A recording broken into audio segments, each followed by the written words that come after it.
grabar. Y ahora sí, ¿te aparece el puntito rojo? No. Sí. Ya, Vamos. excelente.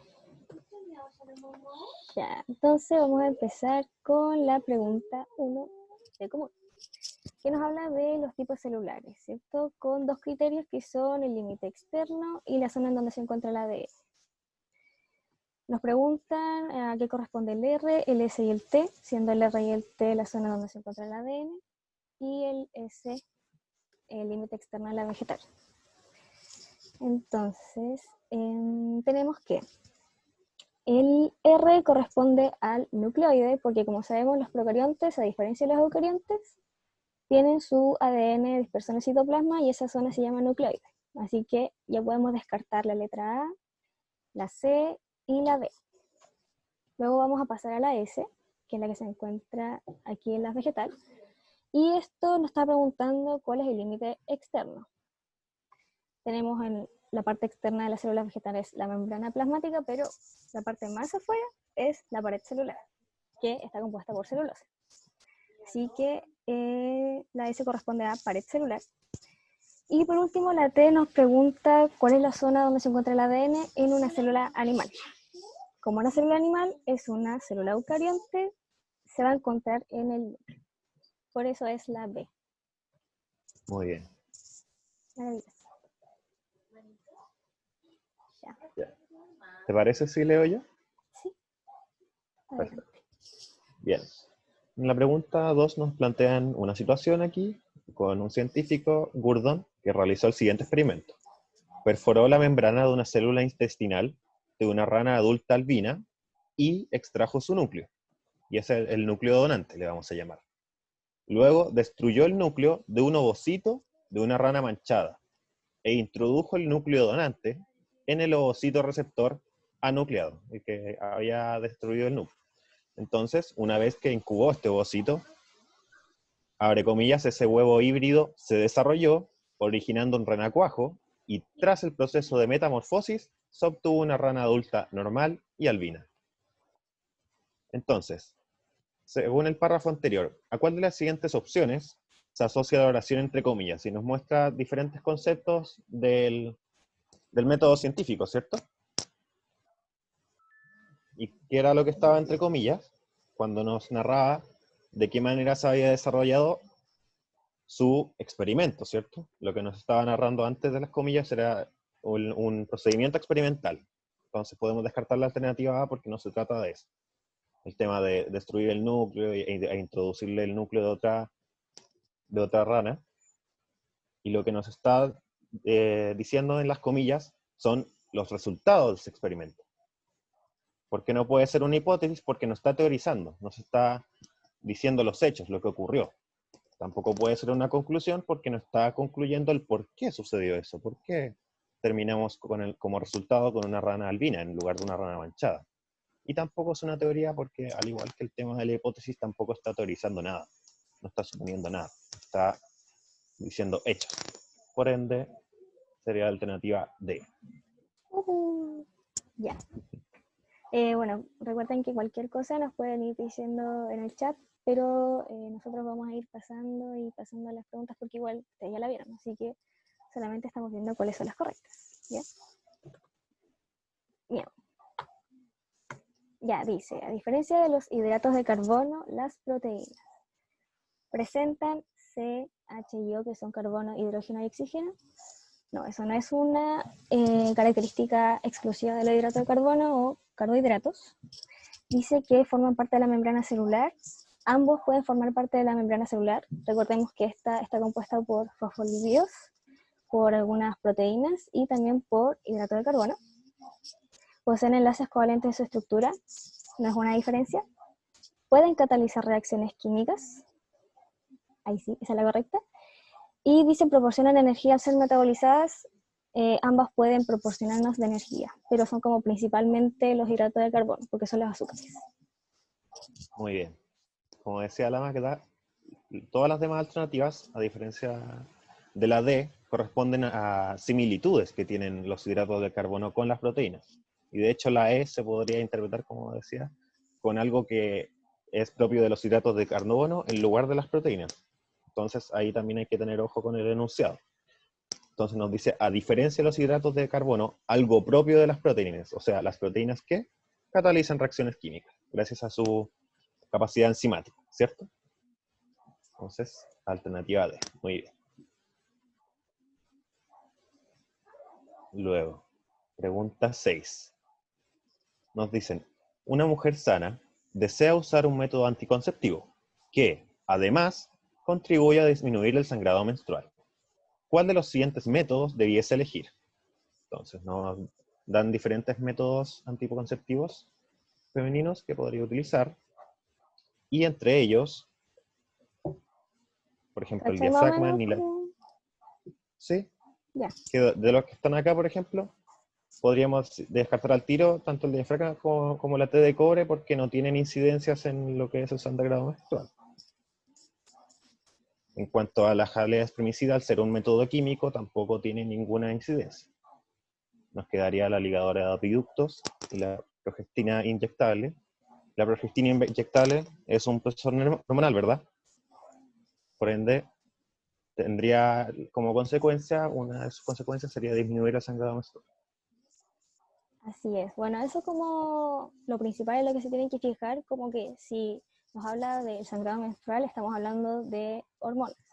Ya, por ejemplo, la progestina inyectable, como la inyección anticonceptiva, es una de esas que te dejan sin menstruación como 3 meses, por ejemplo. Entonces, por eso también se disminuye el sangrado menstrual gracias a las hormonas que libera. Mientras que la otra ya puede ser de barrera o químicas y eso como que ya no afecta en nada a las hormonas que se están secretando. Ya por eso es que se pueden descartar, por ejemplo, el diafragma y la T de cobre, que son como de barrera.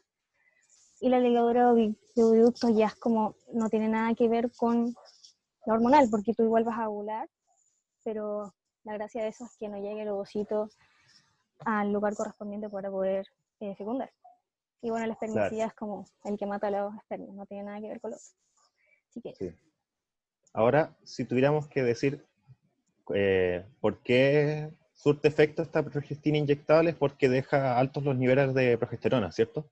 uh-huh, Por ende, no ocurre este bajón que tiene que ocurrir de progesterona para que se produzca la menstruación. así es. Maravilloso. Bien. Dice Pregúntame. la pregunta 7. Los científicos aún no comprenden del todo por qué la obesidad está relacionada con un mayor riesgo de padecer diabetes tipo 2, aunque múltiples estudios experimentales realizados en ratones han demostrado que los adipocitos, que son células del tejido graso, secretan una hormona llamada resistina y que los niveles de esta hormona se encuentran anormalmente elevados en los ratones obesos. ¿A cuál de las siguientes opciones se asocia la oración entre comillas? Ya, ¿qué es lo que me dice? Lo que está entre comillas es los resultados de un experimento que se hizo con los ratones obesitos, ¿cierto? ¿Por qué no es una teoría o una hipótesis? Porque no nos está diciendo como el por qué, o no, perdón, es como ya los resultados de un experimento, creo, por eso no es como lo de las hipótesis y la teoría, como que ya es Sí. algo asegurado de los estudios experimentales. Formulación de una pregunta de investigación, no acá se está mostrando como qué es lo que ocurrió gracias a esos estudios experimentales, no se está haciendo ninguna pregunta antes de hacer un experimento, y la descripción del procedimiento experimental no nos están explicando cómo es que se llevó a cabo este experimento, así que es la B, nos están presentando los resultados de los estudios experimentales que se hicieron con los ratones. Muy bien. Miau. Pregunta 8. Número 8. Dice, las siguientes representaciones corresponden a algunas de las fases, la 1, 2 y 3, en el desarrollo de un cáncer por mitosis descontrolada. Al respecto, ¿cuál de las siguientes opciones indica la secuencia correcta de la fase del desarrollo de un cáncer? Entonces, a partir de estas imágenes que nos muestra, deberíamos saber diferenciar cuántas células cancerosas se han formado dentro de este tejido. A eso se refiere con la mitosis descontrolada, que estas células se han negado a hacer la apoptosis, la muerte celular, y por ende se han empezado a duplicar sin control. Entonces, la lógica sería que pasáramos de menos células a más células, ¿cierto? y que en una fase final, que es como se ve en la imagen número 3, podríamos ver que luego este cáncer, estas células cancerosas, proliferan a otros tejidos. Por ende, la secuencia correcta sería 2, 1, 3. Alternativa C. Súper. Dice, pregunta 55, acá ya pasamos a las preguntas de mención. Dice, ¿cuál de las siguientes estructuras es exclusiva de las células procariantes? Ya, recordemos cuáles son las principales diferencias entre las procariontes y las eucariontes. Una, que es la más importante, es que los procariontes no tienen el núcleo en donde se encuentra el ADN, ¿cierto? Los eucariontes sí, mientras que los procariontes tienen el ADN en el nucleoide, como vimos en la pregunta anterior. ¿Qué más? Las células procariontes en su mayoría tienen una pared celular que está hecha de peptidoglicano. Algunas células eucariontes también tienen pared celular, pero están hechas por celulosa en el caso de que sean vegetales, y en el caso de que sean del reino fungi o de los hongos, está hecho por quitina. ¿Ya? Pero la pared de peptidoglicano es exclusiva de los procariontes. Eso, más que nada, a ver, ¿qué otra cosa? Bueno, los dos tienen ribosomas, pero los organelos en general los tienen los eucariontes. ¿Ya? Y eso, más que nada. Así que la correcta vendría siendo la C, la pared de peptidoglicano. Claro.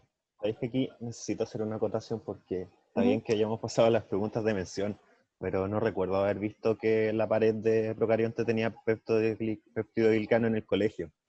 Lo de peptidoglicano yo me acuerdo haberlo visto en micro, ahora este semestre, en la U. Pero los materiales de la pared celular no recuerdo haber entrado en detalle. Lo que sí me acuerdo, sí, lo que tú mencionas de que hablábamos de celulosa en las plantas, hablábamos de quitina en los hongos. Así que yo creo que lo hubiera sacado por descarte, así, como por claro. contraejemplos. Ya los Sí, puede ser. espermatozoides tienen flagelos, y va a ser así, citoesqueleto tienen todo. Sí, como que no Como que había lo hubiera sacado así. pensado en eso de que en el colegio quizás no se pasa, pero yo sí lo había pasado, menos mal, en la clase. Sí. Ah, muy bien. Súper. Ya. O ya como que no me acuerdo lo que se pasó en el colegio. Sí. Ya, pero entonces para que vean que quizás un poco más profundas las preguntas de ahora, quizás porque entra como menos materia, pero recordar que las células procariontes tienen pared de peptidoglicano. No se confundan con la celulosa o la quitina. A ver. Aquí tenemos diferentes opiniones. Nicolás sí lo vio en el liceo, pero Milleray no. Entonces, Bueno, en verdad como que depende mucho del establecimiento, de algunos que lo pasan por alto. Miren, hacen preguntas en estas pruebas que uno de repente dice, esto lo voy a ver en la U, o ni siquiera, o sea, Rubisco, en mi vida la había escuchado, en mi vida la escuché en la U, recién. Y bueno, en la PSU. sí. Así que pasa mucho eso de que hacen preguntas que jamás en la vida vas a ver en el colegio y en el PRO tampoco. Así que qué bueno que pasamos esto, pero en verdad no está asegurado en ninguna parte. Menos mal, ojo con el detalle ahí. Uh-huh. Bien. Pregunta 56. Nos plantea otra situación. Nos habla de un estudiante que realiza un corte de tejido pancreático proveniente de un mamífero. Y a partir de este tejido, prepara una muestra para analizar bajo un microscopio electrónico. Y bueno, luego te dicen que consideres que el páncreas presenta una elevada actividad secretora. ¿Cuál de los siguientes organelos sería muy abundante en la muestra de tejido pancreático? Entonces, ahí tenemos que ver que de todos estos organelos que nos listan las alternativas, el retículo endoplasmático rugoso es el más importante a la hora de tener una actividad secretora. ¿Por qué? Por su capacidad de poder sintetizar proteínas. Y aquí, bueno, nos dice Nicolás que yo pensé para secretar su energía. Correcto, es un buen análisis. Para secretar también necesitamos energía y por ende también tenemos una gran cantidad de mitocondrias. Sin embargo, en estas preguntas hay que tener ojo en eso. Si bien necesitas las mitocondrias para preparar las sustancias que quieres secretar y luego expulsarlas de la célula, lo más importante primero es hacer esas sustancias. Por ende, para ello necesitas los ribosomas y necesitas el retículo endoplasmático rugoso que los contiene. Claro, es que al final si uno lo piensa como que hay muchas cosas que están en juego, porque acá tenés que centrarte mucho en la actividad secretora para poder concluir que el retículo endoplasmático rugoso, porque claro, las mitocondrias son súper importantes, al final son como la fuente de poder, así que de ellas depende todo. Así que sí, está bien que hayas pensado en eso, pero tienes que fijarte mucho en eso, así como la palabra clave está así como en qué, o sea, cuál es el que está encargado de la actividad secretora. Ya no te vayas mucho más allá. Sí, Sí, eso. Siguiente pregunta. perfecto. Ahí. Dice, pregunta 58. ¿Cuál de las siguientes opciones es correcta respecto a los métodos anticonceptivos? La primera dice, todos los métodos de barrera mecánica protegen del contagio de ITS. Ya, las ITS son infecciones de transmisión sexual, que vendrían siendo como las que provocan las enfermedades de transmisión sexual. No sé por qué las cambiaron, pero bueno. Y tenemos que recordar que el único método que nos puede ayudar, además de la abstinencia, por supuesto, es el preservativo. Ya, no todos los métodos de barrera. Por ejemplo, ¿cómo se llamaba? El diafragma también es un método de barrera, pero ese no nos va a proteger jamás del contagio de enfermedad de transmisión sexual. Solamente puede impedir el embarazo. A ver qué dice. Allá. Eso con la A, así que por eso no es correcta. Dice, todos los métodos hormonales tienen el mismo mecanismo de acción. No necesariamente, si bien muchos de ellos, no sé si alguno no funciona de esta forma, va a detener la ovulación. También hay algunos que pueden cambiar como la consistencia del moco cervical, mientras que otros no, así que no son todos exactamente iguales, es un mecanismo de acción. ¿Qué más dice? Los métodos de barrera química tienen mayor eficacia que los dispositivos intrauterinos.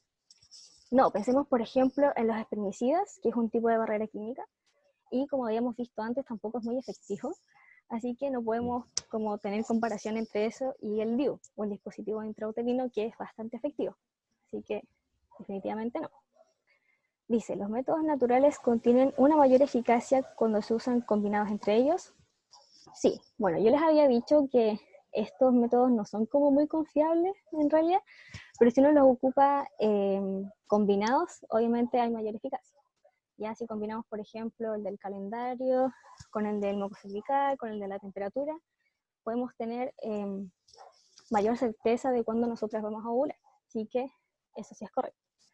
Y por último dice, la ligadura y corte de oviductos en la mujer es equivalente a la extirpación de testículos en el hombre. No, se podría decir que la ligadura y corte de oviductos es equivalente o como análogo a la vasectomía, ¿cierto? Pero no a la extirpación de los testículos del hombre. Como que lo que sería equivalente a eso sería como extirpar los ovarios, ¿ya? Pero esos no son como análogos. Ya por eso la correcta es la B. Claro.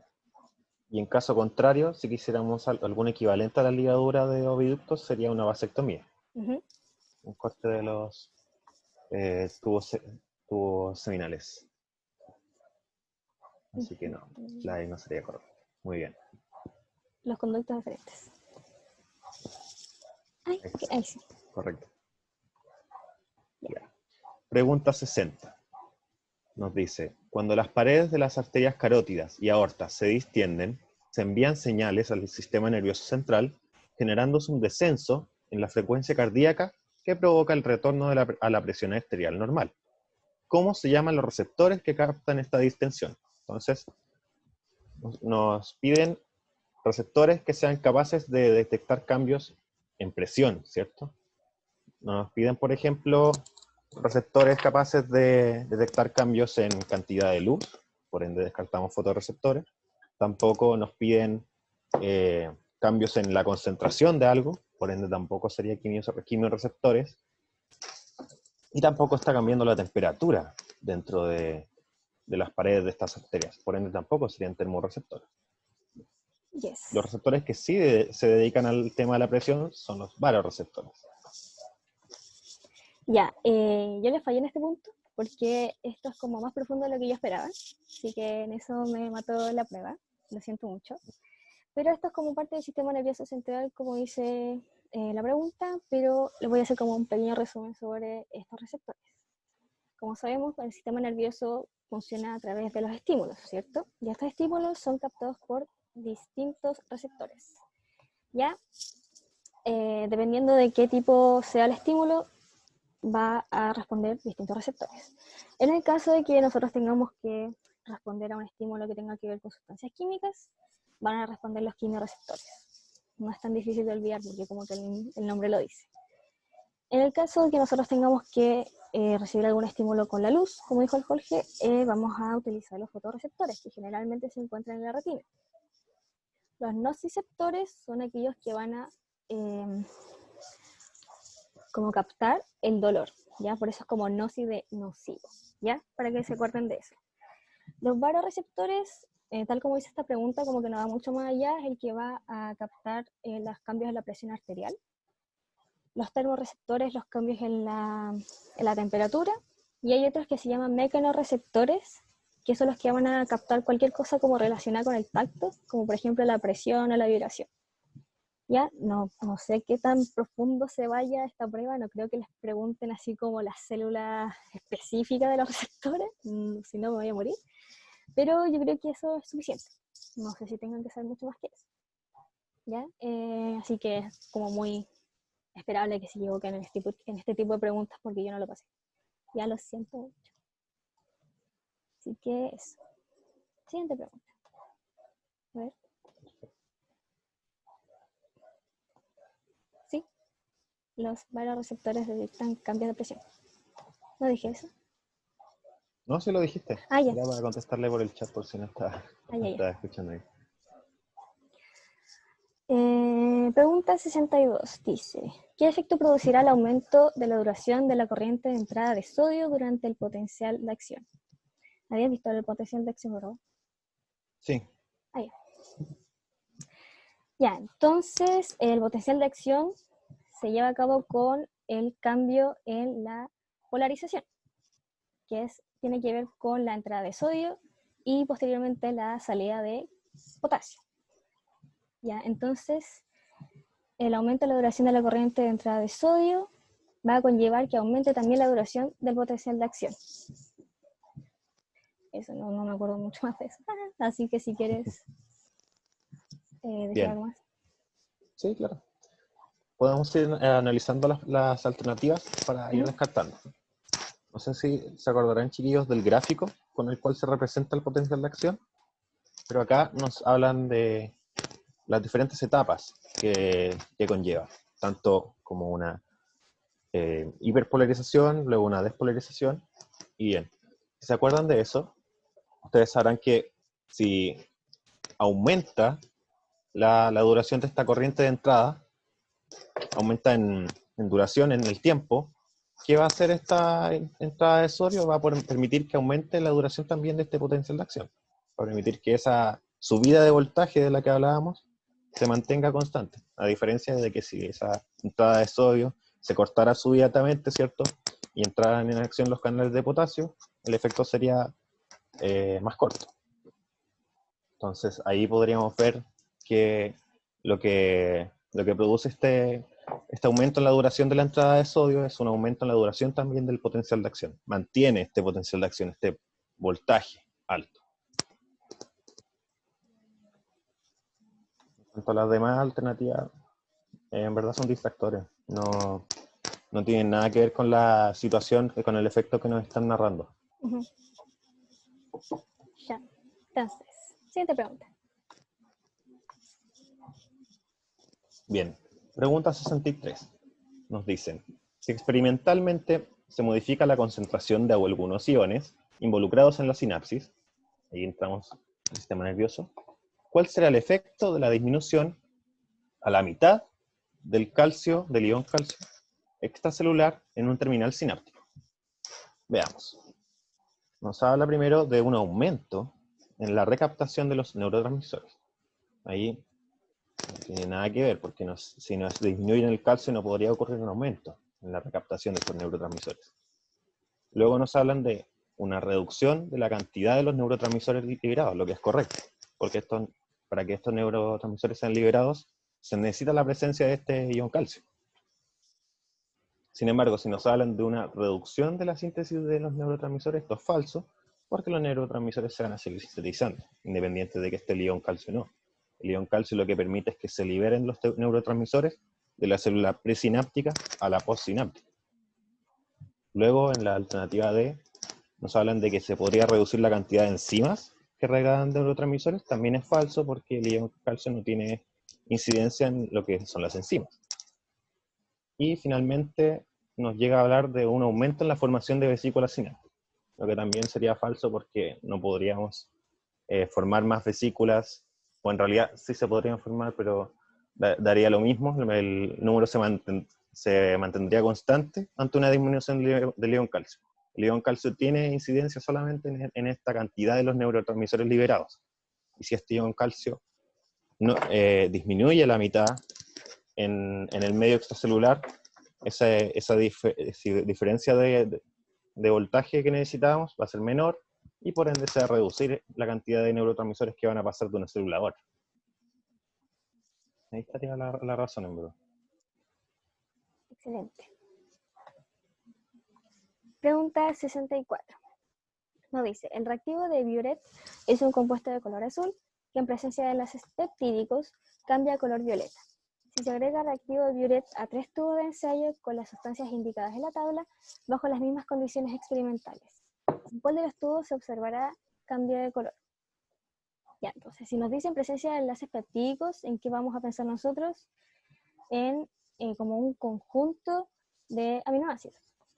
Ya podríamos pensar en eso. El almidón es un conjunto de aminoácidos, la verdad es que no, porque el almidón es un carbohidrato, así que podemos descartarlo inmediatamente.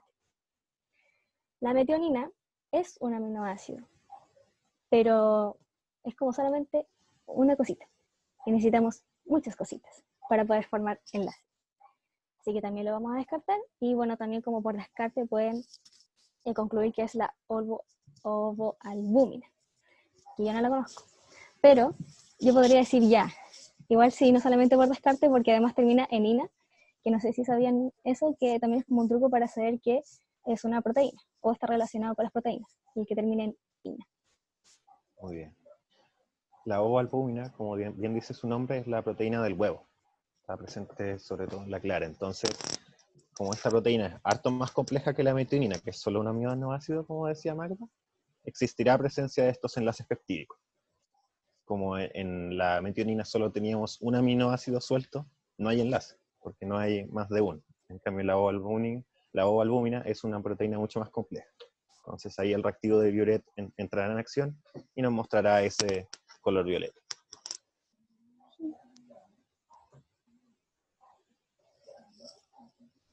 Ya, Jorge está ocupado, no sé si... pero tenemos tiempo.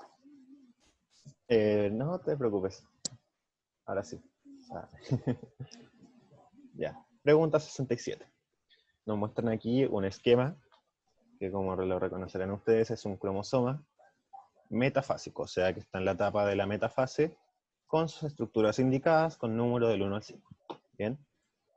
Entonces vamos a tener que identificar alguna de estas estructuras. Luego nos dice, con respecto al esquema, ¿cuál de las siguientes opciones corresponde a la estructura que cumple un rol fundamental en la separación de las cromatídeas hermanas? Y aquí tienen varias opciones para sacar esta pregunta. En primer lugar, uno podría decir, por lógica, y ya que uno sabe que debe haber un sitio en el cual se unan las dos cromatídeas hermanas, los dos brazos de este cromosoma, podríamos irnos directamente a la pieza del centro, ¿cierto? Con respecto a esa pieza del centro, que es el centrómero, su importancia ahí radica en que, como es el sitio de unión de estas cromátidas, si ocurre una malfunción en esa pieza, las cromátidas no se van a separar. Por ende, ahí siempre fíjense en la pieza del centro. Si nos hablan de separación de cromátidas hermanas, activa el centrómero. Así es. Bueno, yo les había dicho como en esa clase de meiosis que como una de las partes más importantes, obviamente es el centrómero, que es como lo que está obviamente al centro, y el cinetocoro, que en verdad acá no sale como representado, pero son como unas cositas que están justamente al ladito del centrómero, y esa es la que permite que el uso mitótico se pueda como ensamblar a las cromátidas hermanas para poder separarlas. Y así que también, como dijo Jorge, es como lo lógico que pueda como separarse desde la parte central del cromosoma. ¿Cierto? Ya las otras partes no tienen mucha relación con eso. Las 5, para que igual lo sepan, son los telómeros, que son como los extremos de los cromosomas. Tanto, espérate, voy a poner el puntero.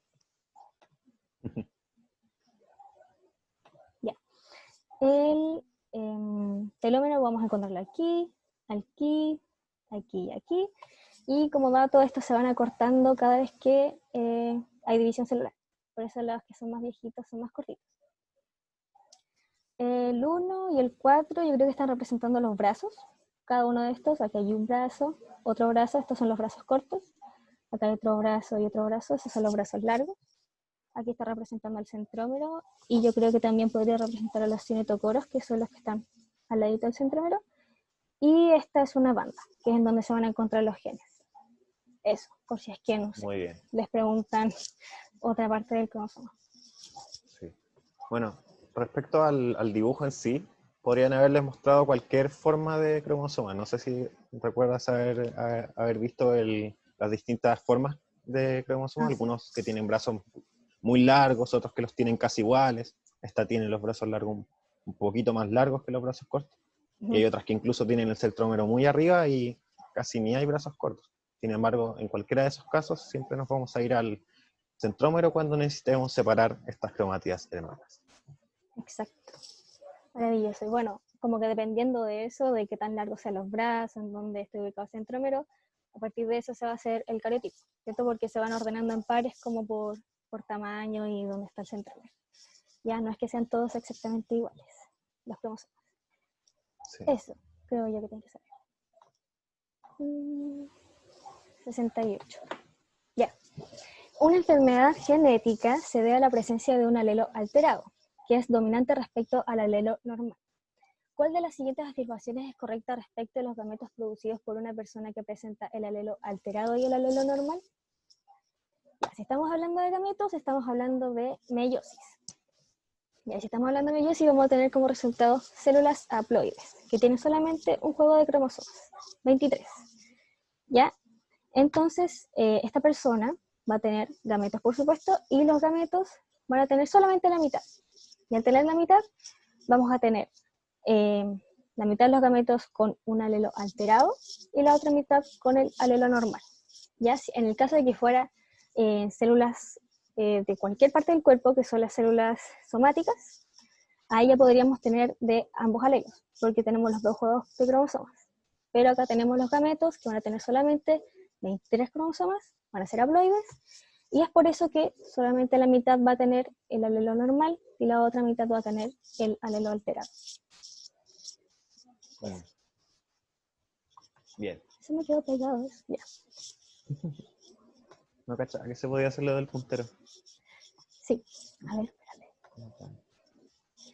Ya, después te voy a decir cómo se hace porque... Ah, no, ahí se sale, ya. Dale. Ya, no sé si tienes algo más que decir de acá. No, o sea, esto también esta pregunta también se podría sacar con algo que deberíamos ver después, ¿cierto? Con el tema de Mendel y tema de dominante y recesivo. Entonces yo creo que ahí les va a quedar más claro a los chiquillos, esta pregunta en particular. Podrían responderlo como pensando en la meiosis y después van a poder relacionarlo también con Mendel. Una materia muy entretenida. Sí, muy entretenida. Sigamos. Bien. Pregunta 70. Nos dice, un cromosoma en la etapa G1 del ciclo celular y una cromátida del mismo durante la división celular mitótica difieren en... ¿Y de qué nos habla aquí? Primero nos habla de la cantidad de ADN, lo cual estarían igualados porque un cromosoma en la etapa G1 todavía no ha duplicado su cantidad de ADN, mientras que una cromátida luego de la división mitótica ya lo duplicó. Por ende, la mitad de ese cromosoma original que nos dio esta cromátida del final tiene la misma cantidad de ADN que el cromosoma del principio, de la etapa G. Respecto al grado de compactación, sin embargo, tendríamos una diferencia. Que claro, la cromátida luego de la división mitótica estaría completamente compacta, mientras un cromosoma en G1 estaría disperso en el núcleo. Todavía no ha ocurrido ningún proceso de duplicación del ADN y mucho menos una mitosis. Respecto al número de genes, como hablábamos, al igual que la cantidad de ADN, el número de genes también se mantiene constante, la secuencia de bases nitrogenadas también se mantiene constante, y esto es ¿por qué? Porque mantienen la misma cantidad de material genético. Por ende, la posición de los genes también sería una cosa que tengan en común. Lo único que cambiaría sería el grado de compactación. ¿Eso nomás? Ya. Siguiente pregunta. Ya, la pregunta 75 de mención dice: el modelo representa el ciclo reproductivo en humanos. Y nos está mostrando aquí dos individuos que son adultos diploides y nos van a mostrar distintas fases, una haploide y otra diploide. Aquí podemos ver que ambos pasan por meiosis, ¿cierto? Teniendo como resultado gametos haploides, o sea que tienen solamente 23 cromosomas. Y estos luego se van a fusionar para poder formar el cigoto en la fecundación. Eso es lo que podemos ver aquí en este modelo. Ahora, ¿cuál es la importancia de este modelo? ¿Qué es lo que nos permite comprender? ¿Qué dice el mecanismo de la formación de gametos? No, acá no nos está mostrando cómo se van a formar los gametos o la gametogénesis, ¿cierto? Solamente nos están diciendo que un individuo tiene unas células diploides y pasaron a ser gametos haploides. No nos dicen cómo pasaron o cómo llegaron a eso. Así que no es la... Después dice, el rol del sistema reproductor en la perpetuación de la especie, no, porque no nos está mostrando nada del sistema reproductor acá, no nos está mostrando absolutamente ninguna estructura, así que no vemos acá la función de ninguna de ellas, así que no podemos concluir nada sobre el sistema reproductor. Después tenemos la determinación del sexo que definía la fecundación. Aquí no estamos hablando nunca del sexo masculino o femenino, de hecho ni siquiera los individuos dicen cuál es cuál, así que no podemos decir como si es que acá el individuo es XX, XY, etc. Así que no podemos determinar el sexo. Después nos dice el rol de la meiosis en la variabilidad genética de los organismos con reproducción sexual. Sí nos habla de la meiosis, pero no nos habla de la variabilidad genética. Solamente nos dice que dividió su número de cromosomas, pero no nos habla de la variabilidad genética. En ningún momento nos habla acá de los genes. Así que no podemos visualizar que hay una variación de genes aquí porque, no sé, podría mostrarnos dos gametos que son distintos, pero no nos está mostrando eso. Por lo tanto, no podemos hablar de variabilidad genética. Y por último dice la existencia de dos fases en el ciclo reproductivo, considerando la dotación cromosómica celular. Esta es la correcta porque aquí vemos las dos fases, ¿cierto? Que es la fase diploide y la fase haploide, con 46 cromosomas y 23 cromosomas respectivamente. Ah, y bueno, y acá dice la dotación cromosómica, que es lo que acaba de decir, lo de diploide y haploide. ¿Ya? Por eso la E es la correcta. Muy bien. Y Continúo. Pregunta 76. ¿Qué nos dice? Nos muestra un esquema que representa los cromosomas homólogos de una célula somática, perteneciente a un organismo hipotético este, X. O sea, son cromosomas homólogos de una célula somática, o sea, no es un gameto, y es de un organismo que no sabemos cuál es. Y luego nos dice, basándose en la información anterior, ¿cuáles de las siguientes alternativas podrían representar las células somáticas de los progenitores de X? Entonces, ¿qué nos está pidiendo? Que nosotros determinemos cuáles son los padres de este organismo que está ejemplificado en el primer esquema, a partir de las alternativas que nos dan 1, 2 y 3. Y de los cromosomas homólogos que vemos en el organismo hijo. Entonces, el organismo hijo nosotros vemos que tiene tanto cromosomas grandes como pequeños, y uno blanco y uno negro. ¿De dónde los pudo haber obtenido? Entonces necesitamos que en ambos haya presencia tanto de estas patitas pequeñas y grandes, y que estos, luego del cruzamiento que ocurre durante el proceso meiótico, podamos obtener la mezcla que se da en el esquema inicial. Entonces, de la 1 podemos decir que tanto en el organismo padre como madre tenemos todos los ingredientes, podríamos decir, necesarios para que ocurra este cruzamiento y que podamos obtener la mezcla del esquema inicial. De la 2 también, porque se podrían cruzar tanto piezas negras con blancas para darnos los cromosomas homólogos que vemos en la especie hija. Sin embargo, en el esquema 3, vemos que va a haber un cruzamiento que no se va a poder dar, y que va a ser el de las piezas pequeñas.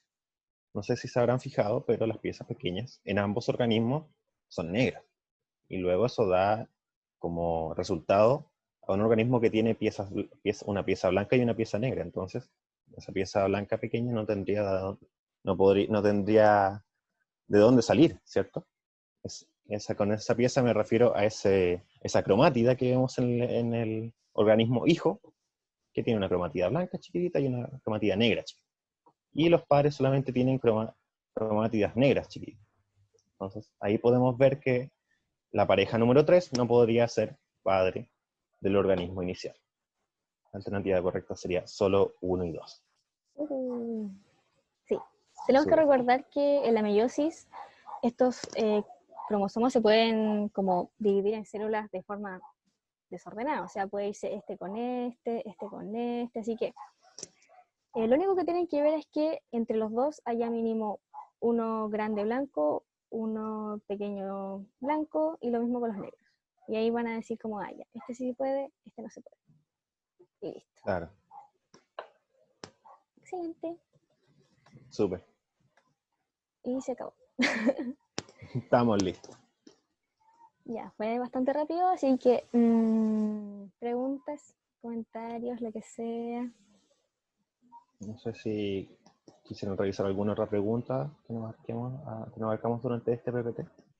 Porque la idea era ver, tanto como dijo Magda, las preguntas que entraran dentro de la materia que ya vimos en el curso, como aquellas, hicimos énfasis sobre todo en aquellas en las cuales vimos más errores. Entonces, tal vez dejamos alguna fuera donde alguno de ustedes, chiquillos, todavía tenga dudas. Entonces todavía nos queda harto tiempo si es que quieren resolver dudas al respecto.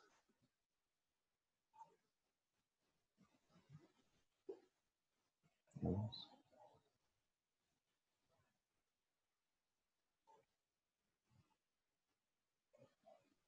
Mira que no hay dudas al parecer. No, espero que todos ustedes hayan dado el ensayo. Salían los rutas en verdad, así que no los vi por nombre, pero confío en que todos ustedes vieron el ensayo. Si no, por favor, búsquelo, porque ya está público. Es el ensayo del DEMRE, así que hágalo por su cuenta si es que pueden, para ir practicando, ya porque esa es la mejor forma de aprender, ir viendo los errores y ahí como que voy recordando más o menos las preguntas y voy a aplicarlas en algunas parecidas. Claro. Además, como consejo, más adelante van a poder hacer estos mismos ensayos y van a poder darse cuenta, tal vez se acuerden de una